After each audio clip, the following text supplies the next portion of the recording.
Bonjour, je suis Cyril Roger, je suis le directeur de la maison de retraite de Chabrignac dans la Corrèze. Nous sommes un établissement public territorial avec comme mission celle d'accueillir des personnes âgées dépendantes.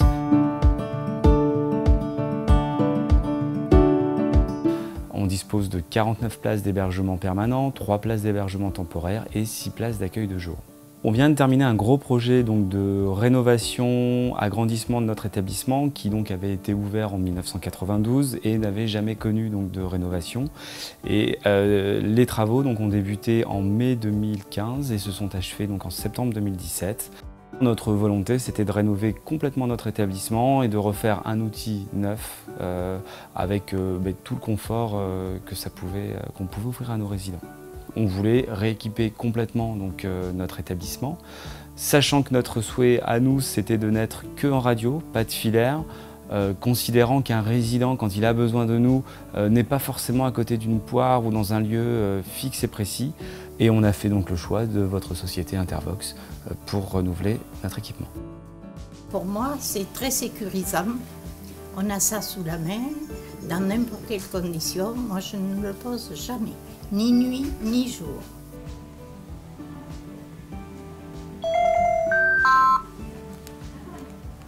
Alerte chambre 119, entrée principale. Notre établissement est construit sur un parc d'1,5 hectare. Ce parc est tout à fait sécurisé dans la mesure où on l'a complètement clôturé. Maintenant, le système d'errance nous permet de savoir qui sort et à quel moment.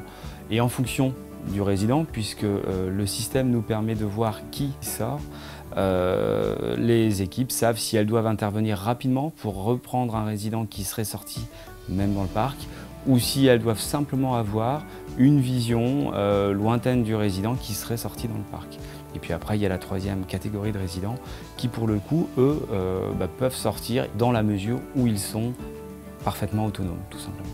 Dans cet établissement, nous avons installé une solution EasyCall qui fonctionne tout en radio.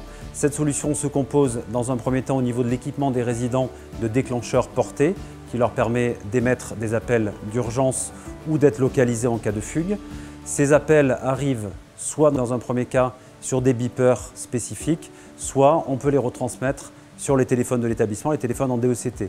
Si nous travaillons sur cette solution-là, nous aurons besoin d'un serveur et d'une passerelle qui fera l'interface avec la partie de l'autocom. Au niveau de l'infrastructure produit à l'intérieur du bâtiment, on va utiliser des bornes radio qui vont nous permettre de couvrir l'ensemble de l'établissement. Et enfin, dans le cas où nous aurions besoin de localiser un résident suite à un appel d'urgence ou en cas de détection de fugue, nous utiliserons des antennes radio qui fonctionnent en RFID. Si nous avions besoin de traçabilité, cette traçabilité, elle est disponible à l'intérieur du serveur.